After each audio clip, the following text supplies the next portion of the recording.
हरे कृष्णा, राधे राधे। कैसे हैं आप सब? आशा करती हूँ कि आप सब बिल्कुल ठीक होंगे, स्वस्थ होंगे। ये है फ्रेंड्स अक्षय तृतीया का श्रृंगार जो मैंने मेरे ठाकुर जी का किया था। ड्रेस बहुत ही ज़्यादा सॉफ्ट है, मतलब बिल्कुल भी हैवी ड्रेस नहीं है। जो ये कपड़ा है ऑर्गेंजा फैब्रिक है और वो भी सॉफ्ट ऑर्गेंजा फैब्रिक है। मतलब आप ये समझ लीजिए कि जैसे नेट फैब्रिक होता है, इसका फैब्रिक बिल्कुल वैसा ही है। इसके नीचे मैंने सॉफ्ट कॉटन का अस्तर लगाया है। यहाँ पर मैंने ठाकुर जी की फुल ड्रेस रेडी की थी। जैसे हम लोग पैंट, कमर काचनी, उनका ब्लाउज, पटका सब बनाते हैं, बिल्कुल मैंने वैसे ही रेडी की थी। लेकिन पता नहीं कि उस दिन अपने आप ही मुझे, यहाँ पर बहुत ज़्यादा गर्मी नहीं है। जैसे रहता है ना कि मई में बहुत ज़्यादा गर्मी रहता है, यहाँ पर बहुत ज़्यादा गर्मी नहीं होती है। तो पता नहीं क्यों उस दिन पूरा ड्रेस रेडी होने के बाद भी मेरे दिमाग में ये ख्याल ही नहीं आया कि मैं ठाकुर जी को पूरा ड्रेस से श्रृंगार करूं। बस ऐसे ही मैं कमर काशनी ठाकुर जी की लेकर बैठ गई। मैंने उसी कमर काशनी के से ही उनकी धोती बांध दी और ये धोती इतनी सुंदर लगी, इतनी अच्छी लगी। धोती को बांधने के लिए मैंने सेफ्टी पिन का यूज़ किया है, लेकिन सेफ्टी पिन मैंने बहुत ध्यान से लगाए हैं कि हमारे ठाकुर जी को बिल्कुल भी ना चुभे, क्योंकि ये मैं भी जानती हूँ और आप सब भी जानते हैं, ठाकुर जी का श्रृंगार हम बिना सेफ्टी पिन या सुई धागे के नहीं कर सकते। लेकिन बस कितने ध्यान से हमें उनको लगाना है ये बस हमें पता होना चाहिए। तो यहाँ पर मैंने कमर काचनी से उनकी धोती बनाई। ये धोती बिल्कुल अफ़गानी धोती की तरह लग रही थी। इतना सुंदर ठाकुर जी का लुक आ रहा था कि मतलब ये बिल्कुल नया था और बहुत अच्छा लग रहा था। तबीयत के चलते बहुत ज़्यादा कुछ नहीं कर पा रही थी। अक्षय तृतीया को गए हुए भी 3 से 4 दिन हो गए, लेकिन वीडियो एडिट करने का या अपलोड करने का बिल्कुल भी मुझे टाइम नहीं मिला, क्योंकि तबीयत बिल्कुल भी ठीक नहीं है और कुछ भी करने का मेरा मन नहीं हो रहा था। जैसे तैसे करके ठाकुर जी की सेवा की, जितनी उन्होंने करवाई वैसे वैसे मैंने की, क्योंकि कुछ भी मन नहीं था। तबीयत बिल्कुल भी अभी भी ठीक नहीं है, ना ही ठीक चल रही है। आप लोगों के बहुत सारे कमेंट आते हैं, रिप्लाई करने का कोशिश करती हूँ लेकिन नहीं कर पाती हूँ, क्योंकि फ़ोन उठाने का ही मन नहीं हो रहा है।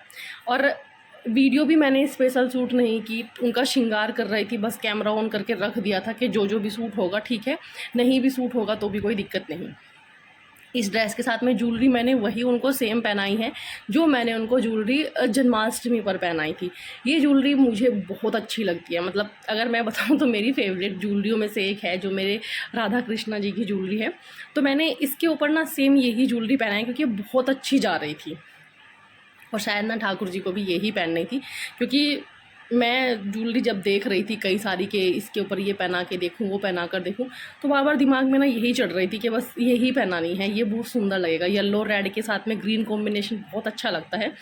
तो यहाँ पर मैंने उनका सिंपल सा श्रृंगार किया ठाकुर जी का, जैसे जैसे उन्होंने कराया। बहुत ज़्यादा गर्मी यहाँ पर नहीं है, तो उसमें भी कोई इशू नहीं था कि अगर मैं उनको पूरा पैंट वगैरह पूरा फुल ड्रेस पहनाती तब भी कोई दिक्कत नहीं थी। लेकिन बस न जाने कैसे और मतलब क्या था क्या नहीं था कि ठाकुर जी को ये धोती बनवानी थी अपनी बस जस्ट एक कमर काचनी से। तो जैसे जैसे उनकी इच्छा हुई वैसे वैसे वो तैयार हुए।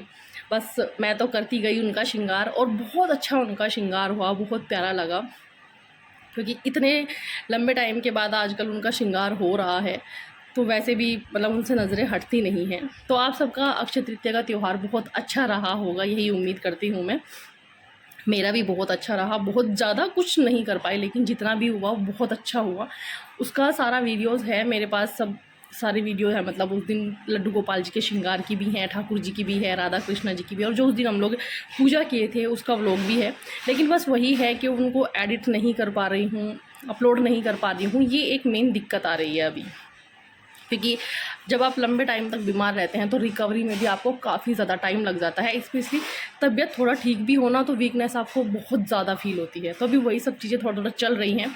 आई होप कि जल्दी ही सब ठीक होगा। ठाकुर जी के ऊपर सब कुछ छोड़ा हुआ है, जैसी उनकी इच्छा, जब तक वो नहीं चाहेंगे तब तक कुछ भी नहीं होता है। तो यहाँ पर मैंने सेम वैसे ही येलो और रेड स्टोकिंग से ठाकुर जी की पगड़ी बांधी। बहुत प्यारे लग रहे थे मेरे ठाकुर जी। बाकी तो आप लोग कमेंट करके ज़रूर बताइएगा कि ठाकुर जी का ये श्रृंगार आपको कैसा लगा। और जो ये पगड़ी मैंने डेकोरेट की है, ये चंद्रिका मेरी राधा रानी के लिए मैंने बनाई है। इसमें जब आप घर पे चंद्रिका बनाते हो तो ये बहुत फ़ायदा रहता है कि चाहे आप उनको ठाकुर जी के श्रृंगार में रखो या फिर राधा रानी के श्रृंगार में रखो, दोनों में ही बड़े अच्छे से यूज हो जाती है। पगड़ी को भी थोड़ा सा सिंपल ही रखा है मैंने।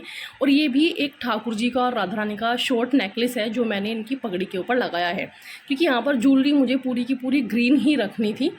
और बस यहाँ पर एक पाग अटैचमेंट लगाया हमने, और एक मोर पंख लगाया। और ये देखिए ठाकुर जी एकदम बड़े ही अच्छे से प्यारे से तैयार हो गए। ठाकुर जी के चरणों में मैंने बाद में चंदन लगाया था, उनके सिर्फ मैंने चरणों में लगाया था क्योंकि मार्बल डस्ट के हैं, वाइट है, तो मुझे डर था कि कहीं उनको चंदन का रंग ना चढ़ जाए। राधे राधे।